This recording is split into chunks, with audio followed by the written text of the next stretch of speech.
Buckwheat ಇದು ಸಾಕಷ್ಟು health benefits ಅನ್ನ ಹೊಂದಿರತಕ್ಕಂತ ಆಹಾರ ಪದಾರ್ಥ. ಇದನ್ನ ಒಂದು ಶಕ್ತಿ ಕೇಂದ್ರವಾಗಿರುವ ಧಾನ್ಯ ಅಂತಾನೆ ನಾವು ಹೇಳ್ಬೋದು. ಇದು ಒಂದು ಕಾಡು ಗೋಧಿ ಅಂತ ಕರೆಯಲ್ಪಡುವ ಆಹಾರ ಪದಾರ್ಥ. ಇದು ಪ್ಲಾಂಟ್ ಬೇಸ್ಡ್ ಪ್ರೋಟೀನ್ ಅನ್ನ ಒದಗಿಸ್ತಕ್ಕಂತಹ ಆಹಾರ ಪದಾರ್ಥ. ಇದು ಒಂದು ಸಸ್ಯದ ಬೀಜ ಅಂತಾನೆ ನಾವು ಇದನ್ನ ತಿಳ್ಕೊಳ್ಬಹುದು. ಈ ಒಂದು ಆಹಾರದ ಕುರಿತಾಗಿ ನಾವು ಇವತ್ತು ಈ ಒಂದು ವಿಡಿಯೋದಲ್ಲಿ ಅದರ ಬೆನಿಫಿಟ್ಸ್ ಹಾಗೂ ಈ ಒಂದು ಬಕ್ವೀಟ್ನ ಹಿಟ್ಟಿನಿಂದಾಗಿ ಪೂರಿ ಮತ್ತು ದೋಸೆಯನ್ನ ತಯಾರಿಸ್ತಕ್ಕಂತಹ ಒಂದು ರೆಸಿಪಿಯನ್ನು ಕೂಡ ನೋಡ್ಕೊಂಡು ಬರೋಣ ಬನ್ನಿ. ಸ್ನೇಹಿತರೆ, ನಾನಿಲ್ಲಿ ಬಕ್ವೀಟ್ನಿಂದ ಪೂರಿಯನ್ನ ತಯಾರಿಸಲಿಕ್ಕೆ ಒಂದು ಬೌಲ್ನಲ್ಲಿ ಹಿಟ್ಟನ್ನು ತೆಗೆದುಕೊಂಡಿದ್ದೀನಿ, ಬಕ್ವೀಟ್ನ ಹಿಟ್ಟನ್ನ. ಅದರಲ್ಲಿ ಅಜ್ವೈನ್ ಮತ್ತು ಬಿಳಿ ಎಳ್ಳನ್ನ ಹಾಗೂ ರುಚಿಗೆ ತಕ್ಕಷ್ಟು ಉಪ್ಪನ್ನ ಹಾಕಿ ಚೆನ್ನಾಗಿ ಹದ ಬರುವಂತೆ ಹಿಟ್ಟನ್ನ ಕಲಿಸ್ಕೊಳ್ತಾ ಇದ್ದೀನಿ.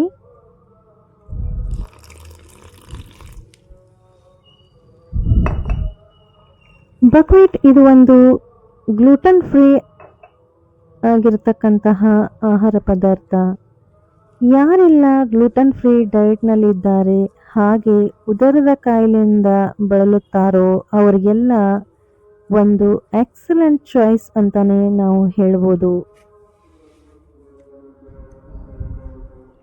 ಬಕ್ವೀಟ್ ಇದರ ಸೇವನೆಯಿಂದ ಬಹಳ ಹೊತ್ತಿನವರೆಗೆ ನಾವು ಹಸಿವಿನುಂಟು ಮಾಡದೆ ಹೊಟ್ಟೆ ತುಂಬಿರುವಂತಹ ಅನುಭವವನ್ನು ಒದಗಿಸುವುದಷ್ಟೇ ಅಲ್ಲದೆ ಇದರಲ್ಲಿ ರಿಚ್ ಫೈಬರ್ನ ಅಂಶವನ್ನು ಹೊಂದಿದ್ದು ನಮ್ಮ ಒಂದು ಜೀರ್ಣಕ್ರಿಯೆಯನ್ನ ಉತ್ತಮಗೊಳಿಸುತ್ತದೆ.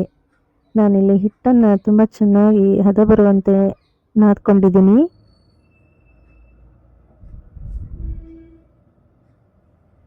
ಈಗ ನಾವಿದನ್ನು ಲಟ್ಟಿಸ್ಕೊಳ್ಳೋಣ ಚಿಕ್ಕ ಚಿಕ್ಕದಾಗಿ.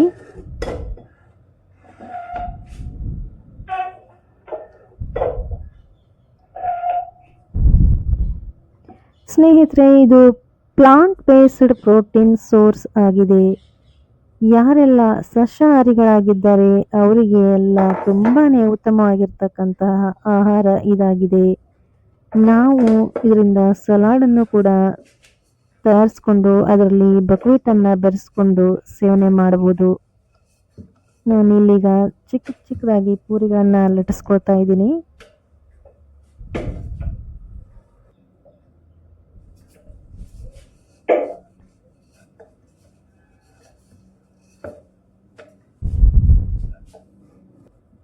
ತುಂಬಾನೇ ಟೇಸ್ಟಿ ಹಾಗೂ ತುಂಬಾನೇ ಈಸಿಯಾಗಿ ತಯಾರಿಸಬಹುದಾದಂತಹ ಒಂದು ರೆಸಿಪಿ ಇದಾಗಿದೆ.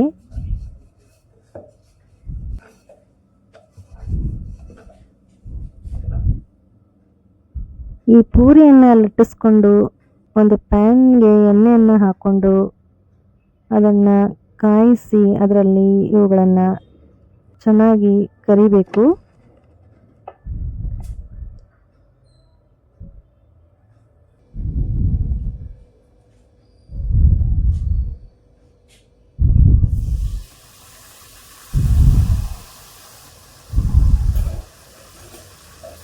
ಈ ಪೂರಿಯ ಜೊತೆಗೆ ನಾನಿಲ್ಲಿ ಒಂದು ಚಟ್ನಿಯನ್ನು ಕೂಡ ಪ್ರಿಪೇರ್ ಮಾಡ್ಕೊಳ್ತಾ ಇದ್ದೀನಿ.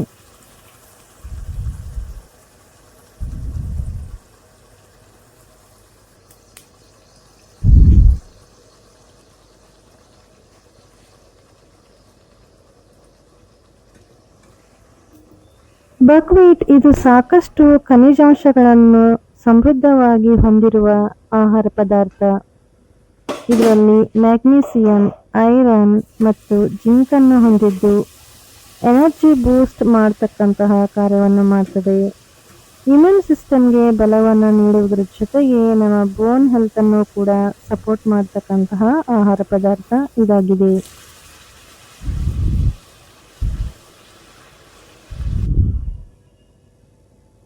ಸ್ನೇಹಿತರೆ, ಪೂರಿ ಈಗ ರೆಡಿ ಆಗಿದೆ. ತುಂಬ ಟೇಸ್ಟಿ ಆಗಿರತಕ್ಕಂತಹ, ತುಂಬ ಹೆಲ್ದಿ ಆಗಿರ್ತಕ್ಕಂತಹ ಈ ಒಂದು ಪೂರಿಯ ಜೊತೆಗೆ ನಾವು ತಯಾರಿಸಿರ್ತಕ್ಕಂತಹ ಚಟ್ನಿಯನ್ನು ಜೊತೆಗೆ ಸೇವನೆ ಮಾಡಬಹುದು.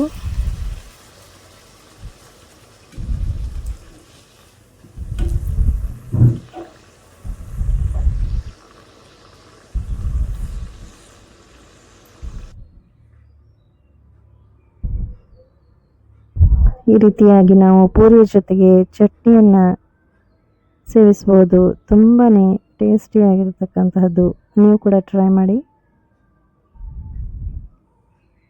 ಇದರ ನಂತರ ನಾವು ಈಗ ಎರಡನೆಯ ರೆಸಿಪಿ ದೋಸೆ ತಯಾರು ಮಾಡುವುದು. ಬಕ್ವೀಟ್ನ ಹಿಟ್ಟಿನಿಂದಾಗಿ ದೋಸೆಯನ್ನು ತಯಾರಿಸುವುದು.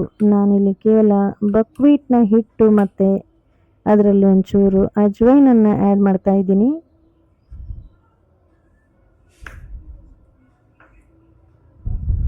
ರುಚಿಗೆ ತಕ್ಕಷ್ಟು ಉಪ್ಪನ್ನು ಆ್ಯಡ್ ಮಾಡ್ತಾ ಇದ್ದೀನಿ.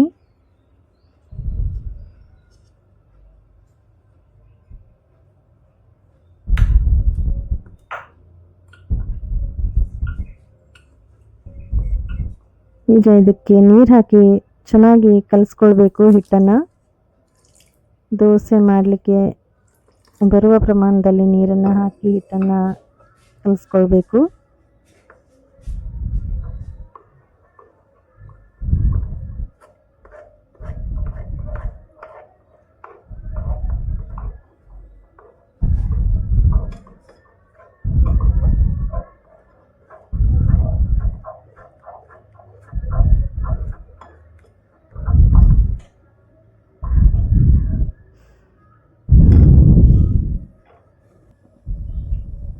ಹಾಗೆಯೇ ನಾನಿಲ್ಲಿ ಎಣ್ಣೆಯನ್ನು ಬಳಸ್ತಾ ಇದ್ದೀನಿ.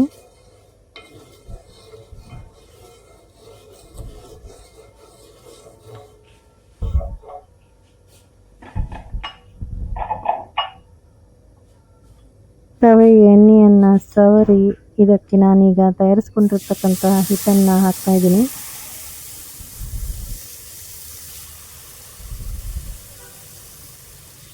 ತುಂಬ ಈಸಿಯಾಗಿರ್ತಕ್ಕಂತಹ ರೆಸಿಪಿ ಇದು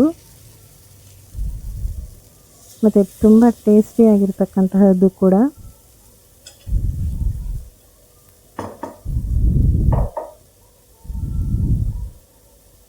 ದೋಸೆ ಮೇಲೆ ಒಂಚೂರು ಬೆಣ್ಣೆಯನ್ನು ಹಾಕಿದರೆ ಇನ್ನೂ ಕೂಡ ಟೇಸ್ಟನ್ನು ಪಡೆದುಕೊಳ್ತದೆ ಇದು. ಹಾಗಾಗಿ ನಾನಿಲ್ಲಿ ಬೆಣ್ಣೆಯನ್ನು ಕೂಡ ಉಪಯೋಗಿಸ್ತಾ ಇದ್ದೀನಿ. ಸ್ನೇಹಿತರೆ, ಬಕ್ವೀಟ್ ಇದು ಆ್ಯಂಟಿ ಆಕ್ಸಿಡೆಂಟ್ಸ್ ಸಮೃದ್ಧವಾಗಿರ್ತಕ್ಕಂಥ ಆಹಾರ ಪದಾರ್ಥ. ಉರಿ ಊತದ ಸಮಸ್ಯೆಯನ್ನು ನೀಗಿಸ್ತಕ್ಕಂತಹದ್ದು ಹಾಗೂ ಆ್ಯಂಟಿ ಆಕ್ಸಿಡೇಟಿವ್ ಸ್ಟ್ರೆಸ್ಸನ್ನು ಉಂಟಾಗದಂತೆ ಸೆಲ್ಸನ್ನು ಪ್ರೊಟೆಕ್ಟ್ ಮಾಡುವಷ್ಟು ಸಾಮರ್ಥ್ಯವನ್ನು ಹೊಂದಿರುವುದಲ್ಲದೆ ಓವರ್ ಆಲ್ ಹಾರ್ಟ್ ಹೆಲ್ತ್ಗೂ ಕೂಡ ತುಂಬ ಸಪೋರ್ಟ್ ಮಾಡ್ತಕ್ಕಂತಹ ಆಹಾರ ಪದಾರ್ಥ. ಬಕ್ವೀಟಿನಿಂದಾಗಿ ನಾವು ವಿವಿಧ ಬಗೆಯ ಖಾದ್ಯಗಳನ್ನು ತಯಾರಿಸ್ಕೊಳ್ಬೋದು. ಸಲಾಡ್, ಸೂಪ್ಸ್ ಮತ್ತು ಮೀನು, ಮಾಂಸ, ಚಿಕನ್ ಫ್ರೈ ಮಾಡಲಿಕ್ಕೂ ಕೂಡ ಬಳಸಬಹುದು. ಸ್ವೀಟ್ ಟ್ರೀಟ್ ಆಗಿ ಪ್ಯಾನ್ ಕೇಕ್ನಲ್ಲಿ ಹಾಗೂ ಗಂಜಿಯನ್ನು ಕೂಡ ತಯಾರಿಸ್ಕೊಳ್ಬೋದಂತಹ ಆಹಾರ ಪದಾರ್ಥ. ಬಕ್ವೀಟ್ನ ಟೀಯನ್ನು ಕೂಡ ತಯಾರಿಸ್ಕೊಳ್ತಾರೆ. ಹೀಗೆ ರಿಚ್ ಇನ್ ಆ್ಯಂಟಿ ಆಕ್ಸಿಡೆಂಟ್ಸ್ ಮತ್ತು ಕಾಮಿಂಗ್ ಎಫೆಕ್ಟ್ ಆಗಿಯೂ ಕೂಡ ಕಾರ್ಯವನ್ನು ಇದು ನಿರ್ವಹಿಸುತ್ತದೆ. ಸ್ನೇಹಿತರೆ, ಒಟ್ಟಾರೆಯಾಗಿ ಇದು delicious, tasty and impressive nutritional profile and wonderful addition ಅಂತಲೇ ನಾವು ಇದನ್ನು ಹೇಳ್ಬೋದು.